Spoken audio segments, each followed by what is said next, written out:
ಕೂಡ್ಲಿಗಿ ತಾಲೂಕಿನಲ್ಲಿ 3ನೇ ಸಮ್ಮೇಳನ 23/6/2025 ಸೋಮವಾರ ಬೆಳಗ್ಗೆ 10:30 ಗಂಟೆಗೆ ಪ್ರವಾಸಿ ಮಂದಿರ ಕೂಡ್ಲಿಗಿಯಲ್ಲಿ ಆಯೋಜಿಸಿದ್ದ ಕರ್ನಾಟಕ ರಾಜ್ಯ ಕಟ್ಟಡ ಮತ್ತು ಇತರೆ ನಿರ್ಮಾಣ ಕಾರ್ಮಿಕರ ಫೆಡರೇಷನ್ ವತಿಯಿಂದ ಕೂಡ್ಲಿಗಿ ತಾಲೂಕು 3ನೇ ಸಮ್ಮೇಳನ ನಡೆಸಲಾಯಿತು. ಈ ಸಮ್ಮೇಳನದಲ್ಲಿ ವಿವಿಧ ಬೇಡಿಕೆಗಳನ್ನು ಇಟ್ಟುಕೊಂಡು ನಡೆಸಲಾಯಿತು. ಮನೆ ನಿರ್ಮಾಣಕ್ಕೆ 5 ಲಕ್ಷ ರೂಪಾಯಿ ಸಹಾಯಧನ ಜಾರಿ ಮಾಡಬೇಕು. ಮದುವೆ, ಪಿಂಚಣಿ, ಹೆರಿಗೆ ಹಾಗೂ ಶೈಕ್ಷಣಿಕ ಸೌಲಭ್ಯಗಳು ಸಾವಿರಾರು ಅರ್ಜಿಗಳು ವಿಲೇವಾರಿ ಆಗಿರುತ್ತವೆ, ಆಗಿಯೂ ಕೂಡ ಕೊಳೆಯುತ್ತಿವೆ. ಇವುಗಳನ್ನು ಶೀಘ್ರವಾಗಿ ವಿಲೇವಾರಿ ಮಾಡಬೇಕು.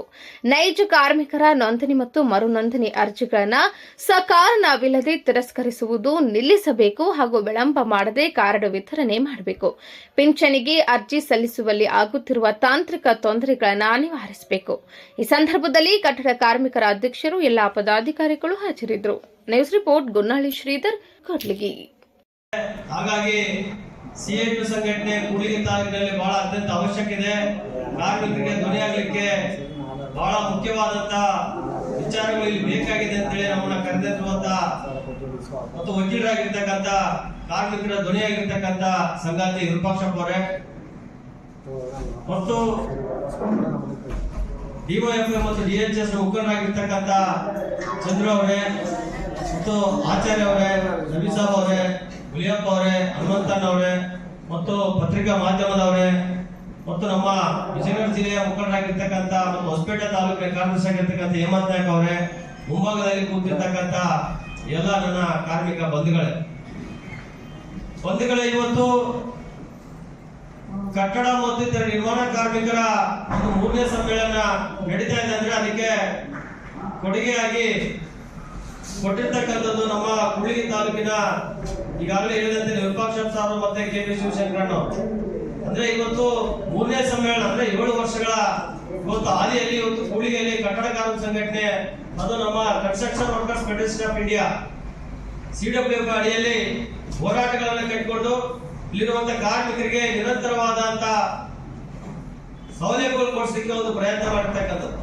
ಅಂದ್ರೆ ಇವತ್ತು 3ನೇ ಬಾರಿಗೆ ಸಮ್ಮೇಳನ ನಡೆಸಿರ್ತಕ್ಕಂಥದ್ದು ಅದು ಬೇರೆ ಬೇರೆ ಸಂಘಟನೆಗಳಲ್ಲಿ ಮತ್ತೆ ಬೇರೆ ಬೇರೆ ಪಾರ್ಟಿಗಳಲ್ಲಿ ಇರಲ್ಲ.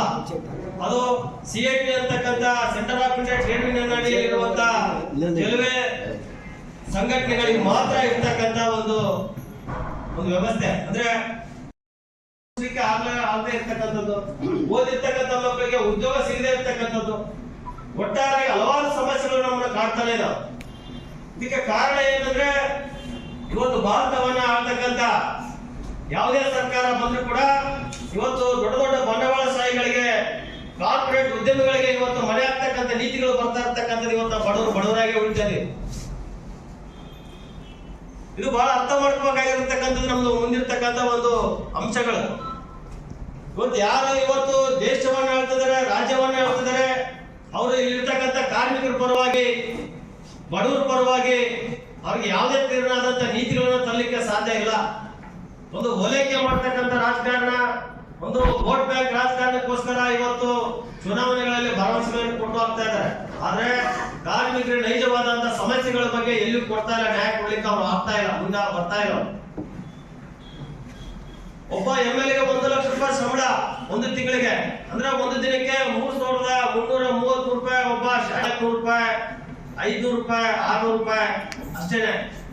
ಆದ್ರೆ ಇವತ್ತು ನಾವು ಬಳಸ್ತಕ್ಕಂಥ ದವಸ ಧಾನ್ಯಗಳ ಬೆಲೆ ಏರಿಕೆ ಎಷ್ಟಾಗಿದೆ, ಸಿಲಿಂಡರ್ ಬೆಲೆ ಎಷ್ಟಾಗಿದೆ, ಪೆಟ್ರೋಲ್ ಡೀಸೆಲ್ ಬೆಲೆ ಎಷ್ಟಾಗಿದೆ, ಮತ್ತೆ ಶಿಕ್ಷಣಕ್ಕೆ ಇವತ್ತು ಖಾಸಗಿ ಶಾಲೆಗಳಲ್ಲಿ ಎಷ್ಟು ಡೊನೇಷನ್ ಆಗ್ತಿದ್ರೆ, ಮಕ್ಕಳಿಗೆ ಫೀಸನ್ನು ಎಷ್ಟು ತಗೊಳ್ತಾ ಇದಾರೆ. ಒಂದು ಪ್ರೈವೇಟ್ ಹಾಸ್ಪಿಟಲ್ ಹೋದ್ರೆ ಯಾವ ರೀತಿಯಾದಂತ ದುಡ್ಡನ್ನು ನಮ್ಮಿಂದ ಕಸ್ಕೊಳ್ತಾ ಇದಾರೆ. ಸೊ ಇವೆಲ್ಲವನ್ನ ಲೆಕ್ಕಾಚಾರ ಹಾಕಿದಾಗ ನಮ್ಮ ಕೂಲಿ ಎದಕ್ಕಾಗಲ್ಲ. ಆದ್ರೆ ಶಾಸಕರ ಸಂಬಳ ಮಾತ್ರ ಪ್ರತಿ ವರ್ಷಕ್ಕೆ ಏರಿಕೆ ಮಾಡ್ಕೊಂತಾನೆ ಹೋಗ್ತಿದ್ದಾರೆ. ಪ್ರತಿ ತಿಂಗಳು 1 ಲಕ್ಷ ರೂಪಾಯಿ ಅವರ ಸಂಬಳವನ್ನ ತಗೊಳ್ತಿದ್ದಾರೆ. ಆದ್ರೆ ನಮಗೆ ಕಾರ್ಮಿಕರಿಗೆ ಕನಿಷ್ಠ ಕೂಲಿ ಕೂಡ ಇವತ್ತು ಸಿಗ್ತಾ ಇಲ್ಲ. ಟ್ರೇಡ್ ಯೂನಿಯನ್ ಸಂಘಟನೆ ಪ್ರತಿಯೊಬ್ಬ ಕಾರ್ಮಿಕರಿಗೆ ಕನಿಷ್ಠ 1100 ರೂಪಾಯಿ ಕೂಲಿ ಬೇಕಂತ ನಮ್ಗೆ ಡಿಮ್ಯಾಂಡ್ ಇದೆ. 1100 ರೂಪಾಯಿ ಕೂಲಿ, ಪ್ರತಿಯೊಬ್ಬರಿಗೆ ಸಮಾನ ಕೆಲಸಕ್ಕೆ ಸಮಾನ ವೇತನ ಅಂತ ನಮ್ಗೆ ಡಿಮ್ಯಾಂಡ್ ಇದೆ. ಇಲ್ಲಿ ಮಹಿಳಾ ಪುರುಷರು ಅಂತಂದೇಳಿ ಭೇದ ಇರಬಾರ್ದು, ಎಲ್ಲರಿಗೂ ಒಂದೇ ಕೂಲಿ ಕೊಡ್ಬೇಕಂತೇಳಿ ನಮ್ಮ ಟ್ರೇಡ್ ಯೂನಿಯನ್ ಸಂಘಟನೆ ಹೇಳ್ತಕ್ಕಂಥದ್ದು. ಮಹಿಳೆಯರಿಗೆ ಕಡಿಮೆ, ಪುರುಷರಿಗೆ ಜಾಸ್ತಿ.